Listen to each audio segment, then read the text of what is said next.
And we're going to get started. My guest today is none other than Gabe Mendez. I had a chance to meet Gabe Mendez 10 years ago, and we had a chance to have an interaction in a company that I was building. He crushed San Diego for us and made a shift into the real estate industry. And man, did this guy grow into a phenomenal leader, recruiter, human being, man, father. And he's going to tell you a lot more about his story. And his niche actually is, how to be a dominant force in your industry through social media marketing and other strategies of digital. And I want him to share his quick story real quick. So Gabe, thank you so much for joining us. I know it's early out there, but let me kick it to you, brother. Tell us your quick story. What's going on, everybody? San Diego, born and raised, single mother. You got the background story, all that kind of stuff. Grew up, and one day just had a mental switch, decided that I wanted to be the best version of myself. Ended up growing up, finding out what that was, getting in alignment with my vision. Got married, have two beautiful children, and excited to be in partnership with Nick, man. Nick, man, you said we met 10 years ago. I still remember seeing you on stage in St. Louis when you guys came out and did the whole charade and that whole act. That was my number one favorite memory of you of all time. But here, man, San Diego native. A lot of people ask me about my green screen background. It's not a green screen. It's actually downtown San Diego. I love long walks on the beach. No, I'm kidding, man. Excited to be here, brother. That's how we met, actually. He just loves long walks on the beach. Well, man, tell us about really quickly what you're doing in real estate for sure, because you're just killing it. I want everyone to get an understanding of who you are as an entrepreneur. Yeah, so been blessed, man. I've been in the business now for 8 years on the sales side, 10 years in total. Started the first 2 years off on the administrative side. Was balancing two jobs at that time. Decided to go back to my job. Didn't work out. Went full-time sales 8 years ago.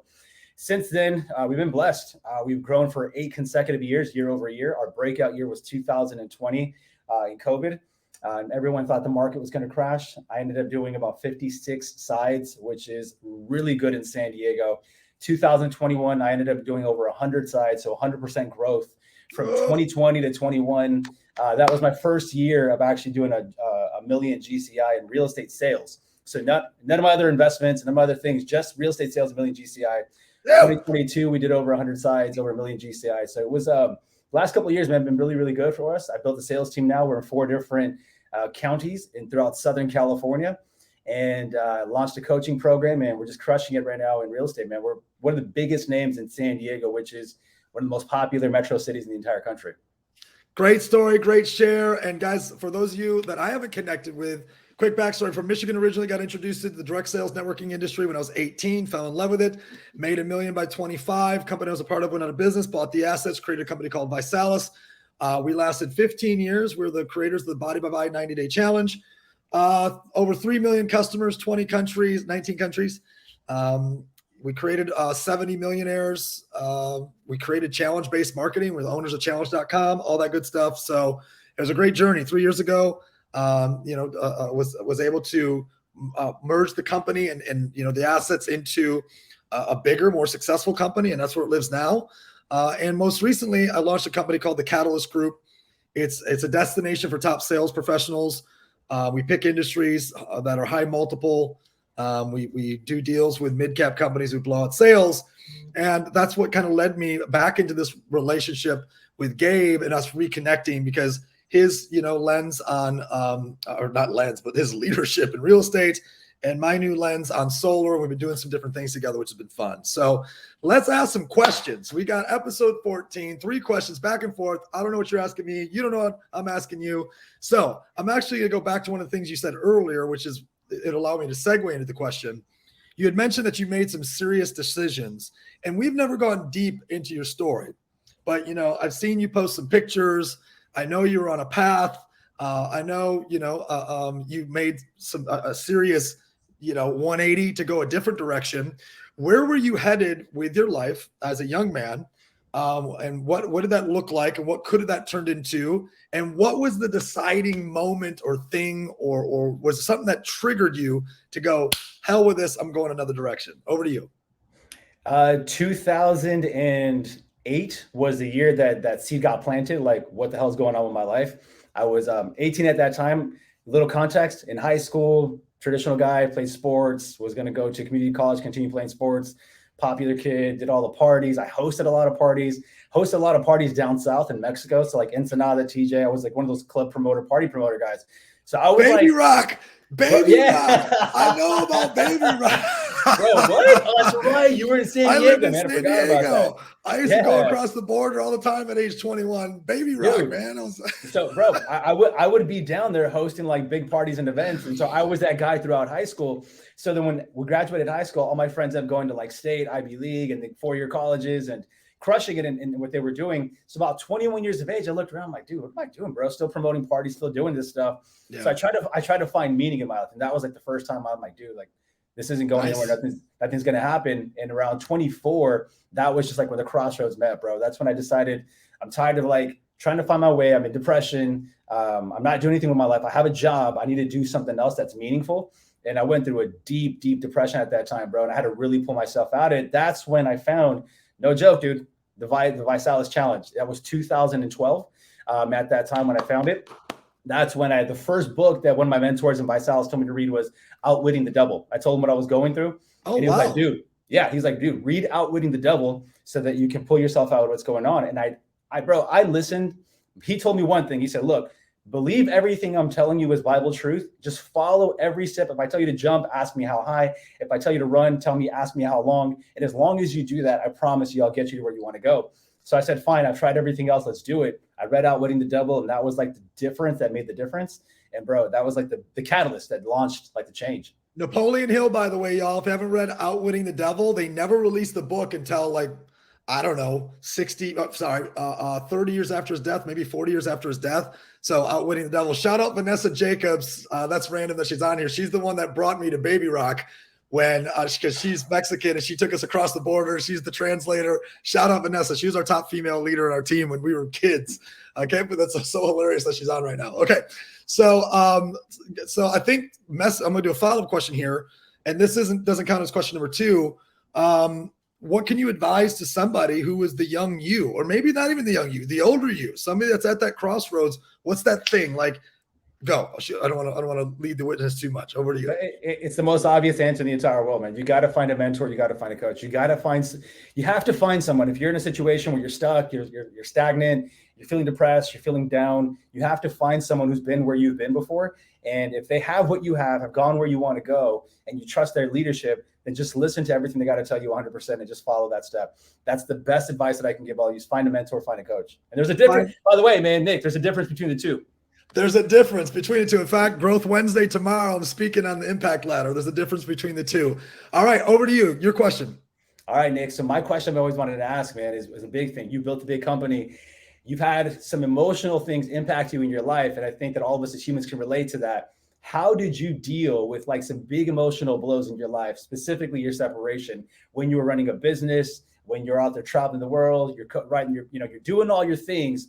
How does one deal with that at the level that you're at? Okay, so when my separation hit, I did a 90-day challenge that I've since dubbed the Monk Challenge.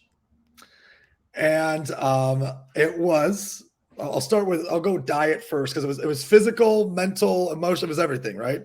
But it was a huge shift in diet. No refined sugar, no fried food, no white flour, like the most extreme diet, no alcohol. I limited everything social. I poured myself into my body, and I had no physical interaction. So no physical interaction for 90 days with someone else or with myself. And I know this might be getting too out there, but I imagine you as an individual on the phone right now, that's for me, a very dominant alpha male. That's a really big thing. I then poured myself into, and you asked a specific question, which was my separation. I poured myself into writing poetry and just writing in general, and writing poetry. I wrote nearly 20,000 words of poetry in 120 days, which is the equivalent of a 100-page book. Every line filled of a 100-page book in normal font. Obviously, as you know, poems are not every line filled, right? So, I mean, I would imagine it's probably like a 300-page poetry book. I just dumped, and I was I had to fill that gap with as much of something. I was seeing my relationship advisor. What does that mean? You have a personal trainer, you have a financial advisor, you have a legal advisor, I have a relationship advisor, aka some would call it your family therapist or whatever. I just call it a relationship advisor because I just changed the context and the meaning. So, but I think number one, if I was to just bucket it down to one thing, is I poured myself into writing, and specifically into writing poetry. And you follow up to that. Yeah. So well, I want to tell you what I heard. So what I heard you say is that you've mastered yourself is what you did. You mastered yourself physically, then you mastered yourself emotionally. And then that kind of trickled that obviously affected you mentally, what you did, but you were able to shut everything off. And trust me, I'm an alpha male. I know what that's like. So be able to master yourself from that level, from everything you're putting in your body and doing with your body, bro, that's incredible. Like that's very, it was, I had a higher purpose in doing so. And shout out to any boxer out there who's like, I'm just not going to do anything with myself or anyone else for months at a time. Shout out to boxing. I definitely won't be any boxing in my future. So super impressive. Follow-up question to that, because a lot of us out there may not be able to go from one extreme to the other. Yeah. So a lot of us right now, especially in the real estate space, a lot of people that are having emotional blows to their business, mentally, they're kind of feeling it. What are some things right now that they can do that Nick did back then? Maybe not as extreme, but they can start putting them in the right direction and start shifting out of this like emotional state that they're in. I think it's content. So we're always receiving content, whether you're doing it intentionally or not. If you're on social media, you're taking someone change the word from content to input. That's the wrong word. Input, right? What is the input that your ears and your eyes are exposed to every single day? And if the input is Netflix, if the input is the newspaper, do people read that anymore? The news button on your phone. I removed the news button from this phone. There's no news button. I don't give a shit about all the negativity you want to pour in. I remove. My kids hate me for this part. They hate this part about me. There's nothing to log into. There's no Netflix. There's no Amazon Prime. There's no channels. There's no TV. There's Disney. That's it. Sometimes I get desperate, and if it's late at night, I'll be on the Star Wars button inside of the Disney button. Thank God Disney bought Star Wars. I can watch something every once in a while, but now YouTube actually, now I think this through, YouTube actually becomes, the bane of somebody's existence, because then they'll default to there, just be watching a bunch of nonsense after nonsense, right? So it's input. Your input determines your output. So if you're constantly plugged in to content that is average or below average, right? Average content, meaning jokes, stories, nothingness, below average, political, people battling dumb shit, negative news, all that stuff. How do you expect to overcome a difficult situation in your sales environment, your real estate environment, your economic environment? You got to be pouring intentionally, nonstop into your brain input that is in alignment with overcoming whatever it is that you're facing. So if you're just reading the reports of why the real estate industry is down percentage points and less houses sold and less, that is going to absolutely determine your output. You got to go find all the stories of the people that are winning, adapting, overcoming, not just in your industry, but other industries, the people that have done it in the past. Last answer. If I get a little off track here, I immediately default to stories of adversity. I'll go watch a 10-minute story of somebody that overcame something just unbelievable. And I think one of the greatest stories ever in the history of mankind, that it's just like, the history of America, and it's a shame that this person is not taught for a month straight in school, is Helen Keller. I'll tell you what I remember about Helen Keller growing up. People told jokes about, they used her name and had to do a joke about being deaf or blind. That was it. That's what I knew about her. And then a couple of years ago, I started researching. I saw a video on her. I was researching some content for Growth Wednesday, and a Napoleon Hill video led me to a Helen Keller video. This woman was not only deaf and blind and learned how to speak. This woman graduated from Harvard. How do you graduate from Harvard when you're deaf and blind? And she wrote 17 books and led the women's suffrage movement. And I could go on and on and on and on. What's your excuse? What's my excuse? Oh, the rates went up. She graduated from Harvard. Can't talk, can't hear. Graduate or couldn't speak, couldn't hear. Graduated from Harvard. Blind, deaf. Sorry, and blind. I forgot to say blind. Blind, deaf, couldn't speak. Overcame all of that. Harvard, 17 books. Led the women's suffrage movement. Oh, the interest rates went up. Oh, less people are hitting your lead site. So long answer. I apologize for that. You hit a hot button for me. So yeah, that's all good, man. All right, round two. All right, number two. That's you. Number two, and it's one of the things I really do truly admire and respect about you. How did finding the love of your life and having children? So it's a two-part question because I know those answers are a little bit different. How did those change you as a businessman? How did finding the love of your life and having children change you as a businessman? Okay, really good question. So I'm going to give you a really long answer as short as possible. But just so you guys know, my wife's name is Cherish, and she's the greatest joy that I have in my life. It's the biggest blessing in my life, over my children, over everything else. But back in 2015, 8 years ago, when I went full-time into sales, it was May of 2015, I went full-time into sales. August 2015, I met her in a parking lot. I gave her a flyer for an open house, and I instantly fell in love with her, man. She's blonde, blue eyes, like beautiful. She's Hispanic, speaks Spanish. I'm like, that girl is fine. But she didn't give me her number. I didn't hear from her. I gave her a flyer, and that was it. 7 days later, she sent me a text message saying, hey, I'm interested in you. I'm like, let's go. We're married now with 2 kids. But when I first met her, I had already a vision for my life. I had a purpose. That was when I went through the whole, I did really, really well at Visalis. I was into personal development. I traveled. I spoke on stages, all the RSD events that we had, local events that we had. And I started to build myself up, and I transitioned to real estate full time. So I had a vision for myself. And I knew that at that point, this is going to sound weird, Nick, but I have it in my goal book somewhere that in 2015, my goal for myself, the biggest vision that I had for myself was I wanted to become the most desirable man, period. I wanted to learn how to play the piano, hence why I got a piano back here. I wanted to learn how to sing and dance, which is why I taught myself how to sing, and I took dancing lessons. I wanted to have a really nice body and be fit, which is why I went on this health trip and decided to get my body sub 15% body fat. I wanted to be intelligent, have conversations with anybody. Hence why I have a shelf full of books over here. So I had a big vision for myself. Wow. But here's the key thing, man. I met my wife 3 months after I had already started and already had this vision for myself. But when I brought her on board, she naturally completed this puzzle that I didn't know was incomplete. It gave me more purpose. It gave me more fire. It gave me more clarity. It gave me balance in what I needed to do. It didn't slow me down. I'm not saying it slowed me down. I'm not saying it held me back. I'm not saying I softened up. I'm still all in. I still went hard and built some crazy team. Yeah. And we're doing really, really well.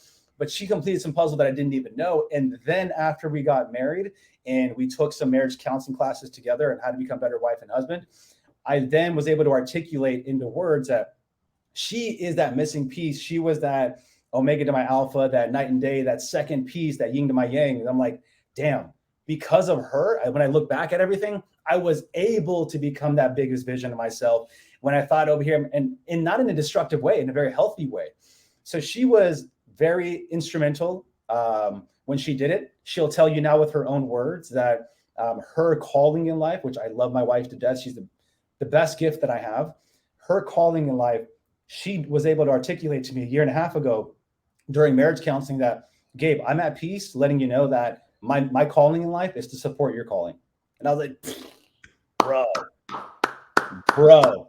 when my wife told me, honey, that my calling in life is to support your calling, it took this weight off my shoulder, bro. I put my cape on. You can say that. You can say that. I put my Superman cape on. My vision got way bigger. My appetite got way bigger. I'm like, let's go. Like, let's crush it. Let's take over. And because of that, I'm like, everything I do in life, I want to make an impact. I want to make sure that I leave a legacy, not just for my family, but for the people around me. I want to make sure I use my story to inspire other people. But then at the end of the day, I want my son to look up to someone and say, that's my Superman. I want my daughter to look up and say, I want a husband like that. I want my wife to be proud of who she has. So the impact that they had in the beginning, I didn't know how big it was going to be. But now when I look back at it, it was everything. It was the difference that made the difference in that journey. And so now, yeah, man, it's been cool, bro. So did I answer the question? You answered the question for the first part, which was your wife. And I thought you said something, which was, I found my missing piece. And I did a little play on words. I think you found your missing piece, P-E-A-C-E, as opposed to P-I-E-C-E, like a puzzle piece. You found your missing piece, P-E-A-C-E. So I don't know if I stole that from somewhere, if I just made that up. I feel like I made it up. So what a beautiful love story. I knew the love story. So, and I get to see it every time I'm with you guys, and it's real and it's authentic. By the way, if drop some hearts, if you love that story that he just dropped, drop some hearts. Now shift me to kids. How did the kids change you as a businessman? Man, so if my wife is my grounding wire in, electricity, then my kids are like my neutral. So that's like that's where it's like, it brings the children brought a level of joy to the life. It sweetened life up for me, where life was like a very delicious pie, but this was like the whipped cream and the cherry to have the kids. It sweetened it up, man. It added the sugar to it. I'm like, and now my heart is much bigger because of my kids. I love watching them grow. I make sure that I filter and I protect their mind and their heart, what they're watching, how they feel. I'm extremely intentional about the words and conversations that we have. Every evening, we're intentional about what they listen to. Every morning, we're intentional about what they listen to. We're extremely intentional about what they watch. My job is to like guard them and to build them into the type of human being that is going to leave an impact in the world and people around them, and also have good character, and et cetera, et cetera. So they were the sweetness to my life. And if it wasn't for them, I would still be that high D alpha personality type, which I am. But now I've tapped into that other side, that other ethos aspect of it, where now emotionally I'm grounded. And that's all the kids right there, man. They've been a huge impact. Dude, I am so grateful to have my daughter first and not my son. Yes. Because, man, the level of patience that I developed from having my first child and it being a daughter she still is. She's just so beautiful. I love her so much. I never want to get mad at her. But Nicholas, I just want to strangle all the time. So if it was the other way around, if I would have had him first, I mean, God knew what he was doing by putting it in that order. Yeah, dude, what? Because G is what? She's like 11 or something? She's 10. Yeah, she's 10. Nicholas will be 7 at the end of next month. So my daughter Haley's 10.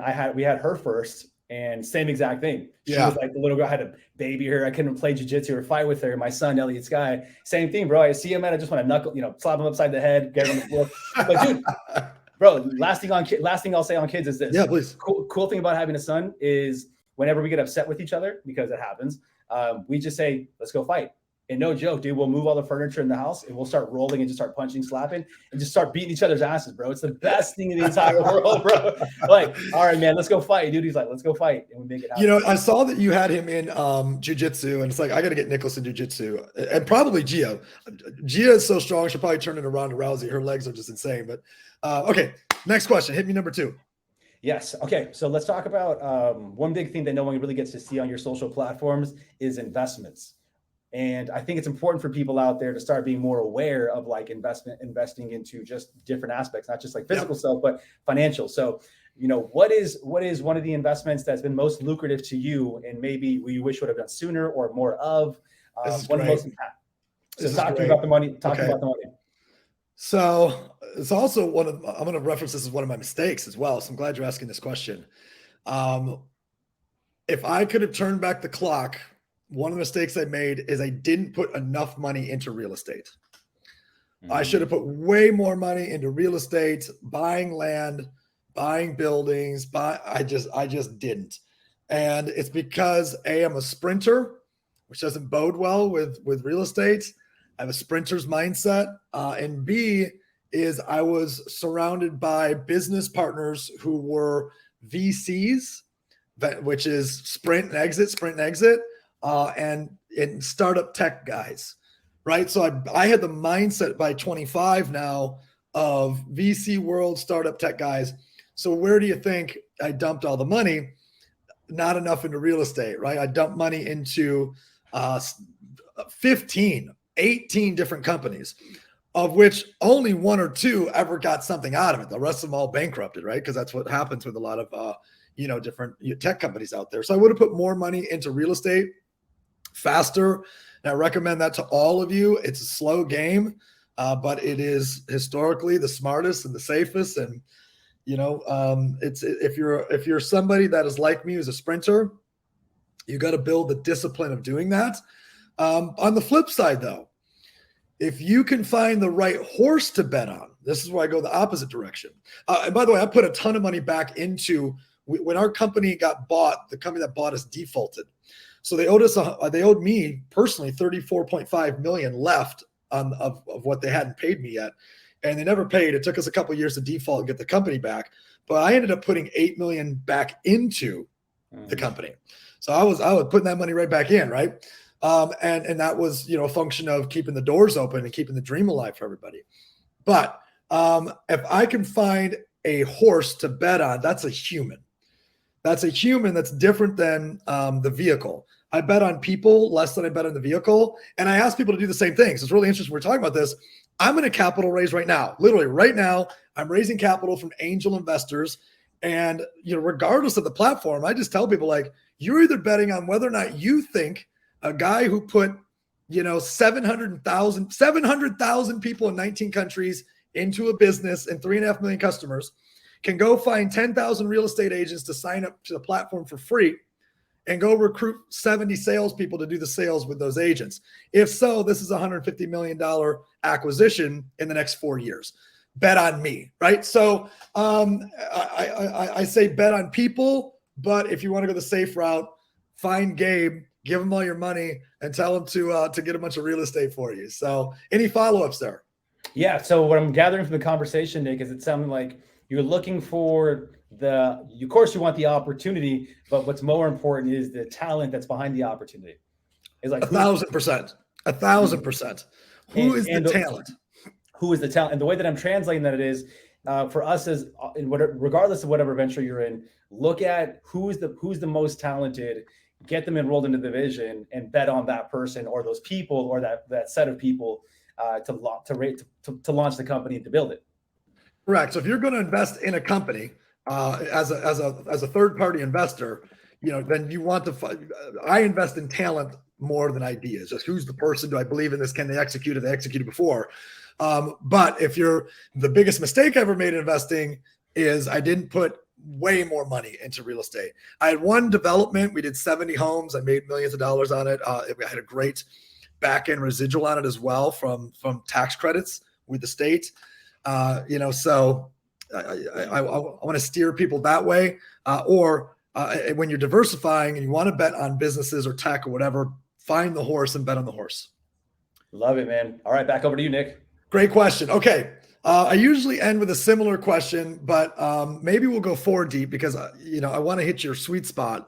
So this is your sweet spot. How important / top tip or 2 / anything else you want to say is it if you're going to be a solopreneur, a sales professional, or an entrepreneur, how critical is it to build a personal brand and master social or master digital? Wow. Powerful question. I'm really glad that you asked this one. Personal brand is where it's at. It's just where it's at right now. This is why you see a lot of these big corporations, they started to adopt mascots in their company because they needed to have personality in their personal brand. So you might think people have been doing it for a while. This is why Michelin has the Michelin Man. Wendy's has that Wendy's person. Burger King has the King.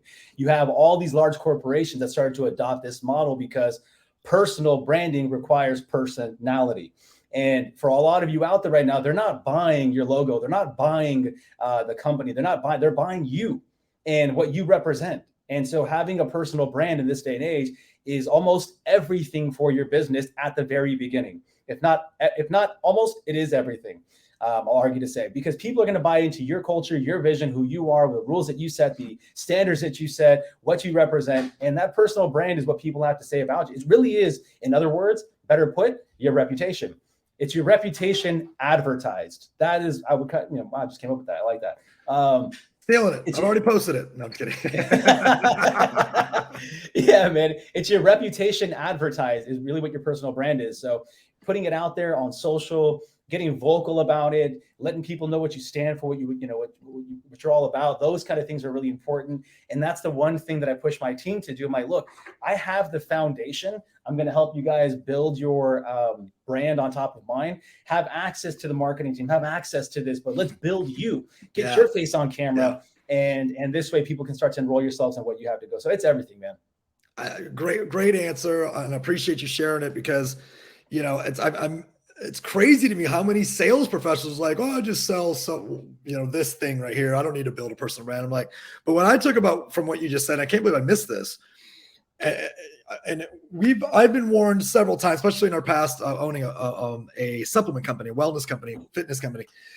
Be careful aligning with people, because if the people do something, it crashes the brand. I'm going to give you an example. There was a company called Juice Plus. And Juice Plus did this huge contract with a guy whose nickname was the Juice. And then that guy was up for murder. His name is O.J. Simpson. So his brand was the face of Juice Plus. The juice was Juice Plus. That's a problem, right? So what you just shared with, I didn't really put it together. The reason why they do characters or mascots is the mascot's not going to be up for murder. Hopefully. Could have been a wild night, but that makes sense. I never really put that together as to why they do the mascot. It's easy to remember, but that thing can never get in trouble. Super interesting. What should a person do right now to no matter where they're at to start on that journey? Video marketing. The number one thing that you can do right now to start building that personal brand is video marketing. People do business with people they know. You guys know this, know, trust, and like. And when I mean like, I don't mean they like you like, oh, dude, you're such a nice guy. I mean like as in similarity. So this is the fastest way that you can build rapport with people. Video marketing, go out there, get very loud about everything that you're doing. And I'm not asking you to go out there and create content if you're in the sales industry, like real estate, for example, or solar. I'm asking you to document what you already do. So you are, I tell my team this, you are the content. Your stuff that you do every single day, you are the content. Just pull your phone out, document what you're doing, and tell a freaking story, man. Facts tell, stories sell. Hey guys, I'm out here today. This is what happened, and document what you got going on. And you'll see how quickly people begin to respond to that. The recap, guys, video marketing is king.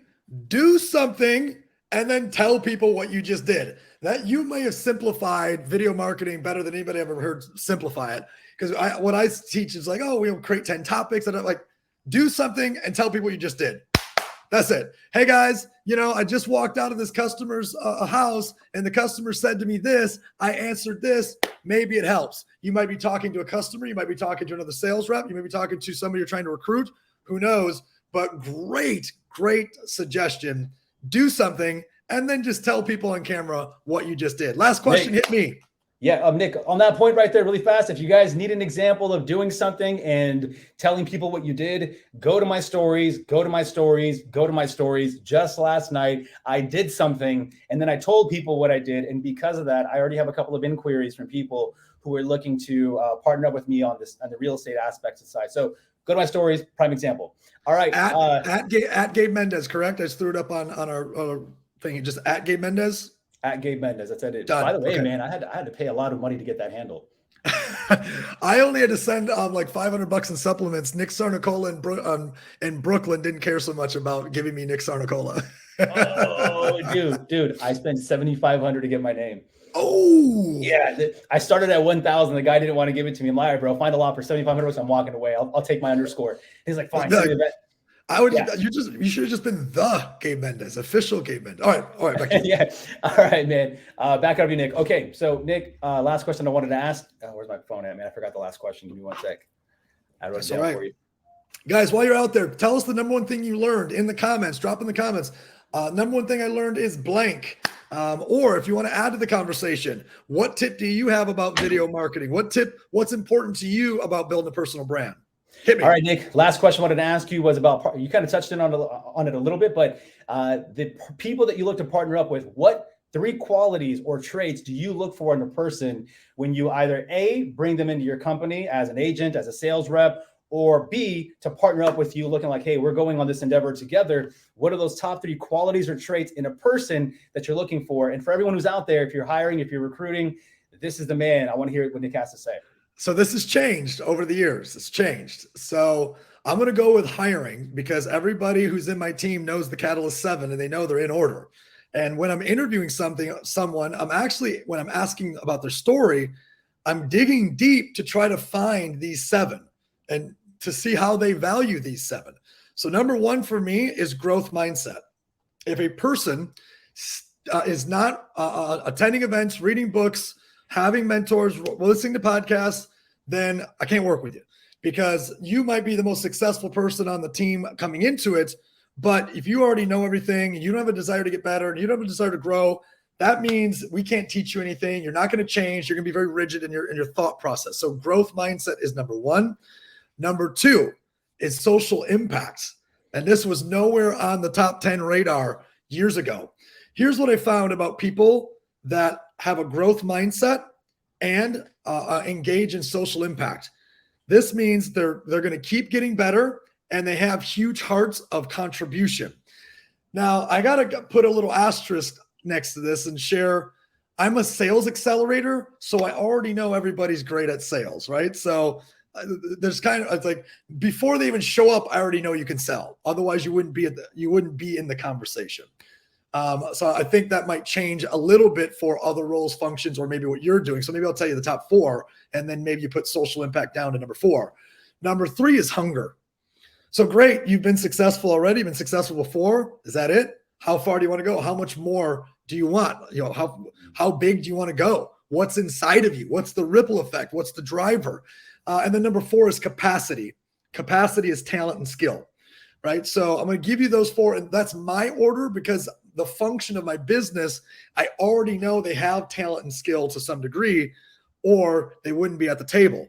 So in your scenario, not you, Gabe, but other folks, you might change that order to be like, all right, growth, hunger, skill, social impact. I'm telling you, add social impact really high to the list. If a person has never volunteered, they don't contribute any money back to society, they don't, walk past a homeless man and walk them in the store and buying some food. I'm not saying they're the wrong hire. I'm just saying there's a better one out there. Because if you got somebody that's driven through social impact and that's in their heart, you know who that person is. You know how that trickles through into the rest of their life. So I hope that helps. Wow, Nick, that was the perfect, probably best way to end that. And my mind is blown right now. So I'm going to go back to the recording and take those 4. Well, we're going to turn this into reels for you. All right. This is a closing thought. What is top 2 traits somebody must have if they're going to make it or win in anything, sales, entrepreneurship, or solopreneur? Top 2 traits. Closing thought. Number 1 trait that I always believe in, and you already mentioned it, is hunger. You have to be starving at all times. If you want to make it in anything that you do, you have to have a starving drive behind you, empty belly mentality, and not enough mentality to go out there and want more. Otherwise, nothing's going to push you during those hard times. Not a why, not a hope, not a wish, nothing. You got to be hungry for it. And then number 2 is coachability. You got to be a student of the game always first. A student becomes a leader, a student becomes a teacher. But if you keep a student mentality first and you're studious, which means you learn, you apply, you're always going to grow. And with the hunger factor behind it, really nothing can stop you. Brother, where can everyone find you? At Gabe Mendez on Instagram, at Gabe Mendez on Facebook, and the Mendez Squad on YouTube. Go check us out, some of our pranks and videos that we do as a family. Yes, sir. And I appreciate you, man. I love talking to you always. I love the value exchange. I know we went long today, so thank you for that. Everybody, if you want to plug into a free community we have, I got catalystlaunch.com. It's a Telegram group. You can ask anything. There's no charge. Just get in there if you want. And you can find me at nickslinktree.com. It's got all my social, nickslinktree.com. And tell us what your number 1 key takeaway was. What's the number 1 thing you learned from this conversation today? Drop it in the comments. Even if you're watching the replay, Jake Dixon, I see you. You're going to be on after your event. We're going to get you on here in the back half of August. I need you on one of the upcoming ones. Episode 14. That's a wrap. Thank you, Gabe Mendez. Let's roll.